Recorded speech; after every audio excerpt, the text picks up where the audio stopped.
Today on Monkey Life, Alison goes to collect Kush, a pet marmoset in need of a new home, despite the best efforts of her owner.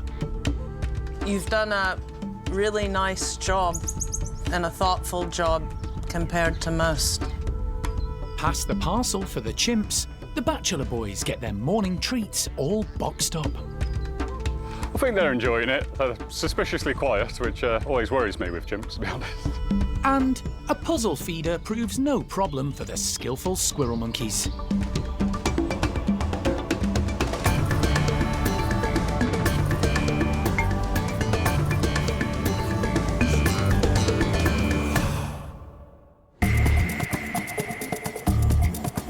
Monkey World in Dorset, buried deep in the English countryside, is the largest sanctuary of its kind on the planet.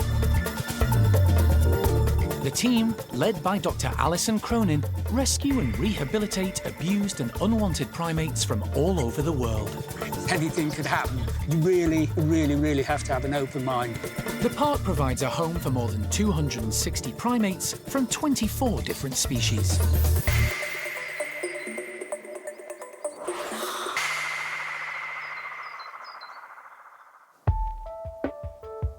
It's early morning, and Alison's getting ready to rescue a marmoset.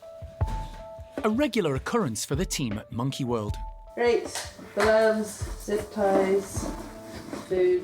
She's heading to Bristol, just a short journey from the park in Dorset, to pick up a female called Kush, who's been on the waiting list since 2019. Here we go again. The park has rescued primates from all across the globe for the past 37 years. But the UK primate pet trade is a relentless burden on its resources. Kush will be the 131st monkey to be given a home, having been legally sold as a pet. Kush's story is not unique to the pet trade. Kush and another female were actually sold for £2,000 to the gentleman in Bristol that we're about to go meet. Sadly, one of the females died, and Kush remains. And the chap sort of sounds like he knows what he needs to do for the marmoset. She's not had any issues, so she looks pretty good. But that's not usually the case, as Alison well knows. She's been campaigning for decades for a change in UK law governing the trade in primates as pets, and has been on the steering committee drafting legislation currently going through Parliament. We continue to battle on, hoping that we're going to get the laws changed. I think it's our 83rd marmoset.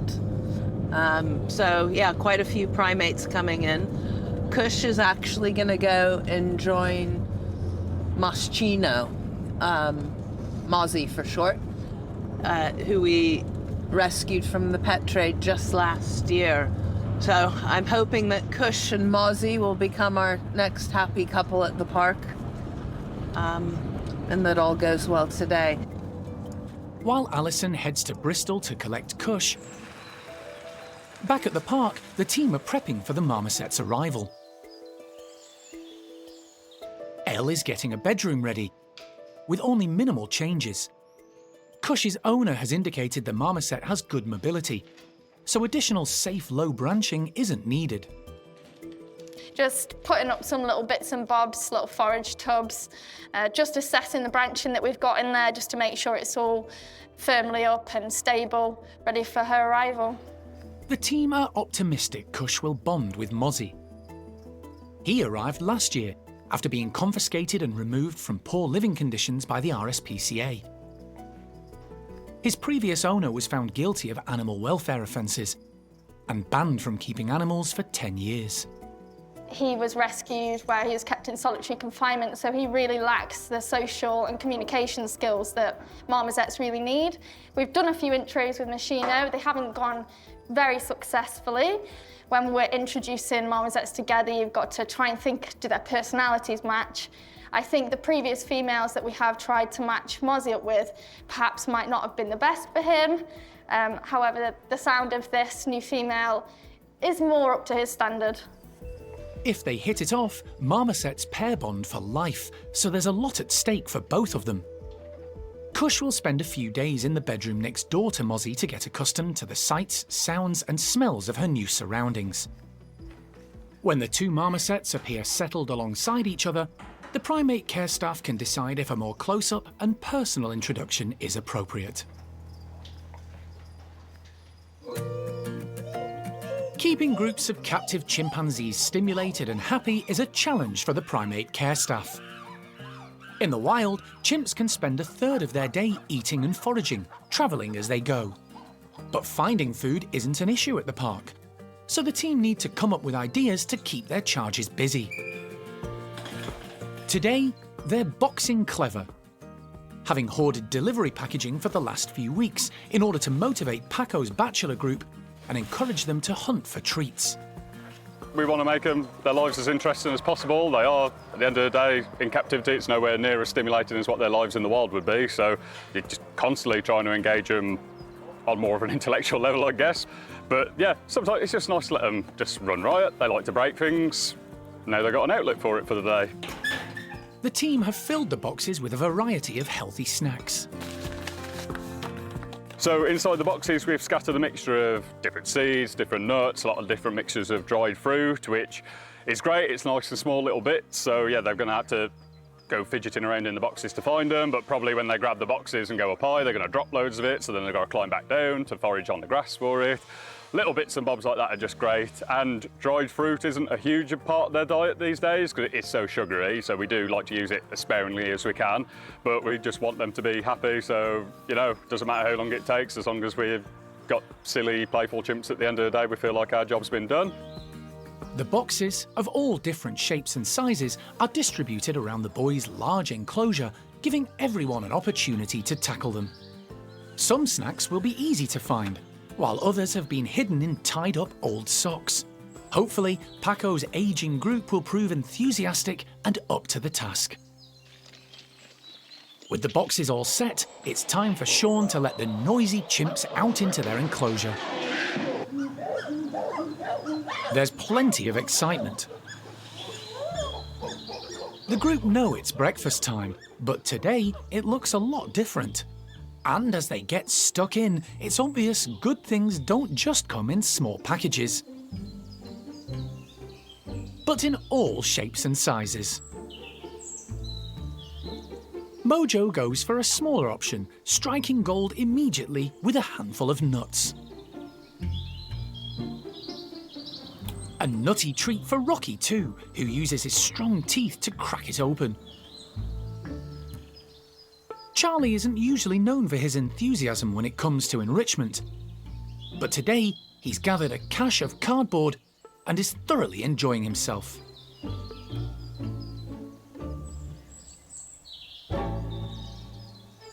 Low-ranker Kiko opts for a box nestling in a prickly gorse bush. Chimps in the wild spend most of their day foraging through the foliage. There's barely a sound as everyone tucks in. I think they're enjoying it. They're suspiciously quiet, which always worries me with chimps, to be honest. Yeah, we want them to have a challenge, you know, we don't want everything to just be easy for them. Sometimes you can feel quite mean that you feel like you're making things too hard, but that's what's keeping them occupied. You know, it's better than them just being sat there bored. You know, we really want them to push themselves a bit. So, yeah, the harder it is to get inside the smaller boxes, and also there's more food inside the smaller boxes, so it's worth more to put the effort in for them. Sean has also left an extra hidden treat for the chimps to find. We put a few monkey nuts inside the hanging barrel. We really don't use it too often. We don't want to go overboard using the same enrichment too many times, otherwise it stops being stimulating. So this will be the first time they've had the barrel in quite a long while, actually. Sometimes with the boys, they're a little bit lazy occasionally, so they might just go, oh yeah, there's something in there, I'll go and eat something else instead. But fingers crossed they'll use it. One chimp enjoying today's boxed-up breakfast is 33-year-old Paquito. He's a playful chimp who's come a long way since being rescued back in 1997. He was found locked up in a shed in Barcelona. Oh my goodness sakes. Hello, hello. This is a big boy. Oh my. When he arrived at Monkey World, He had few social skills and no clue about how to behave with other chimps. But life with the bachelors has taught Paquito a lot, and he's now a much valued part of the troupe. It doesn't take long for the chimps to work through the boxes, with only a few scraps left to find. Some of the nuts and fruit have fallen to the ground and will be foraged throughout the day. But leader Paco has found another use for the empty boxes, making a nest, before settling down for a mid-morning snooze.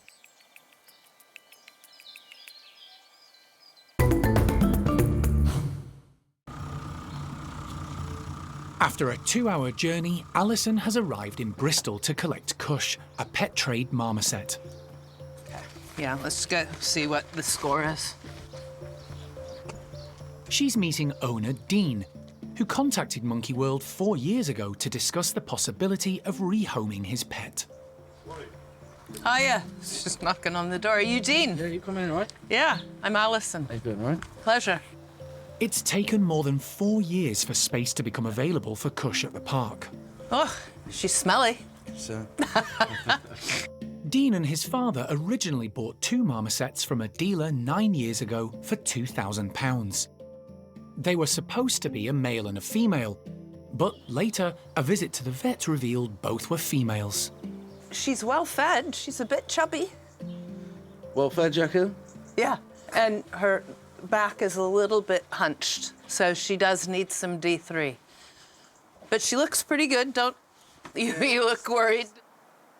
Dean realised early on that looking after a pet primate and keeping it fit and healthy is hard work and a full-on job. So you bought 2 of them. Was that by choice or? I thought it was a good idea at the time. It's not. And people don't understand the attention, the time span that they need. What would you say about the pet trade and these being bought and sold, sort of like goldfish? This is not a goldfish. It's no joke. I done what I could. It's still not enough. You've done a really nice job and a thoughtful job compared to most. Dean has done his best to look after the small primate, providing her with a large outside enclosure linked to an indoor cage with suitable heating. Kush has also had an appropriate diet, including live grubs and insects. But despite all Dean's efforts, he knows he hasn't been able to provide everything the marmoset needs.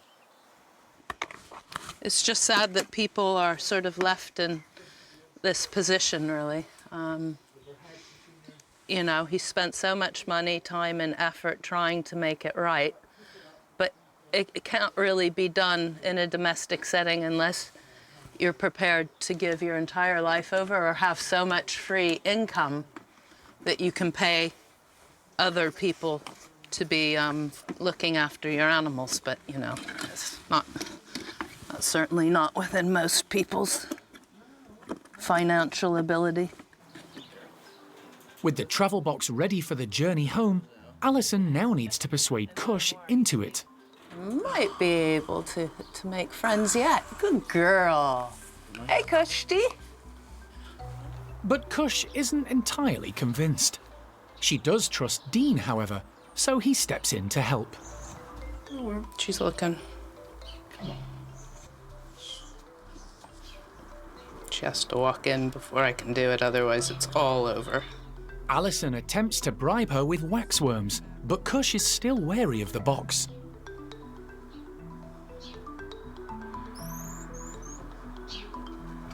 Good girl. Another one? After a certain amount of hesitation, the lure of live food proves too much. 5. Job done. She's a confident lady.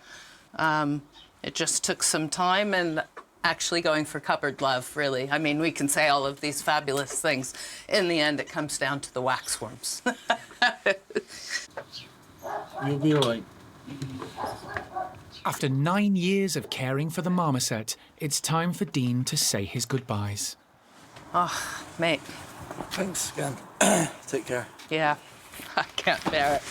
I will look after your little girl, and you bring your family down, huh? You know, it's heartbreaking. I could even cry right now. And, like, this is what I do day in and day out, up and down the breadth of Britain. This trade does more damage than also just the animals. I mean, I'm here to represent the marmosets and whatever primate in the pet trade. But the people side of things cuts me up also. It's not right. Laws need to change. They must change. Must change. Kush is blissfully unaware of the upset as she eats her waxworms and starts building a nest, while Alison begins the short journey back to the park in Dorset. The park is home to 5 squirrel monkeys, split into 2 separate groups. 3 common squirrel monkeys who were rescued together from appalling conditions at a house in Bridgewater, Somerset, called Logan, Lucille and Lopez, and a smaller group consisting of the most recent arrival, common squirrel monkey Kimbo, who was rescued last year from the pet trade, and female black-capped Nueve. Kimbo's lack of social skills and the unlikelihood of the established males accepting him meant plans to integrate him with the trio from Somerset were put on hold. But he did get on well with Nueve, so the pair have been separated off to form their own little subgroup.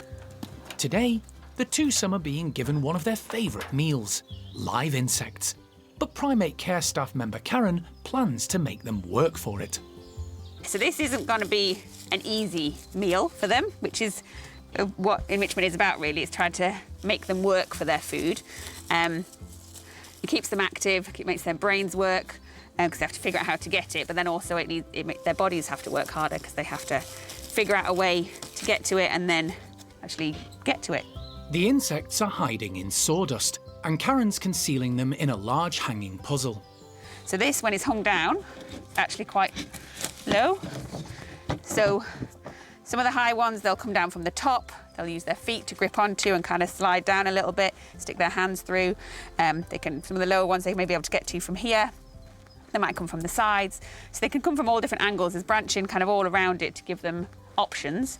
But it'll be interesting to see whether the 2 different monkeys approach it differently or they approach it the same. So yeah, it'd be really interesting to see how they tackle it, really.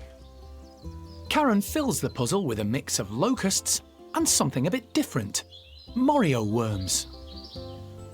They don't get these guys very often. These are a bit of a treat. These are Morio worms, so they're nice and big and fat and juicy. When you pick them up, they try and like curl around and try and bite you. So yeah, we obviously wear gloves anyway when we're handling food for the primates, but I wouldn't want to touch these without gloves on because they can give a little nip. Kimbo and Nueve are let out, and the insect puzzle immediately grabs their attention. The holes are the perfect size for their hands and arms to reach through, but locating the insects amongst the sawdust is a challenge, both physically and mentally, and tests their hand-eye coordination. The locusts are first on the menu. They're big and visible, although they do move quickly.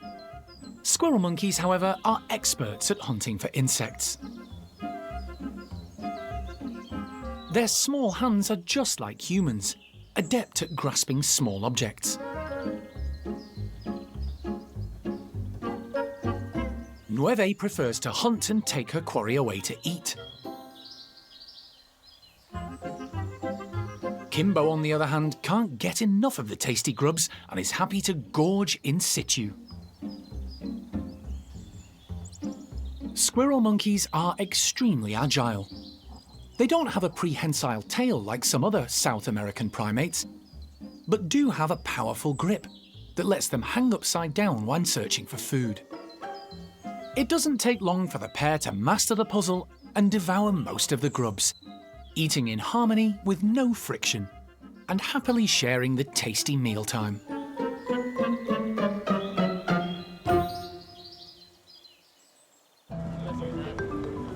Following a 60-mile journey from Bristol, Alison has arrived back at Monkey World with Kush the marmoset, safely in her travel box. How's it going? Yeah, good. How is she? Angry at me. She's grumpy. She's got quite an attitude on her.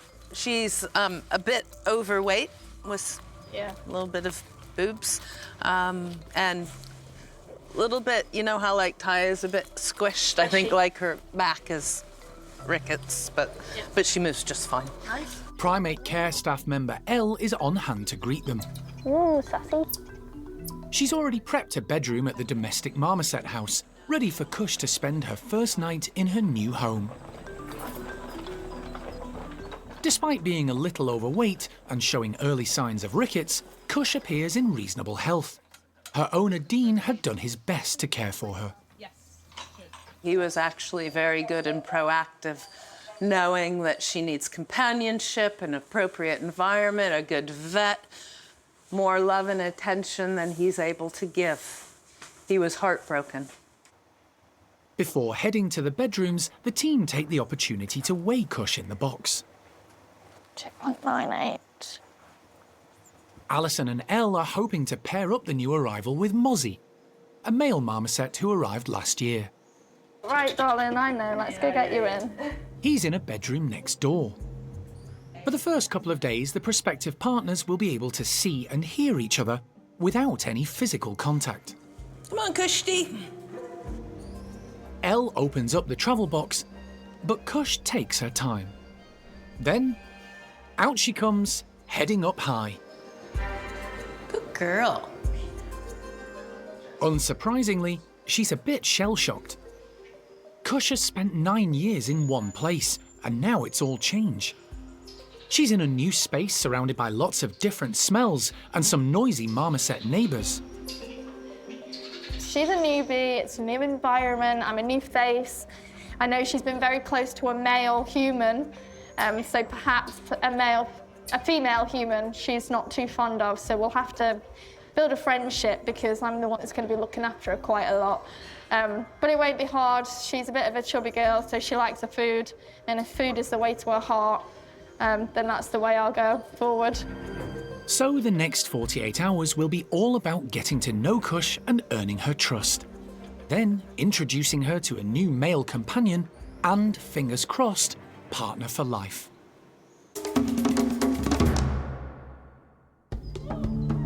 Next time on Monkey Life, Gibbons, Sam and Sasak move out, while the maintenance team move in to give their enclosure a makeover.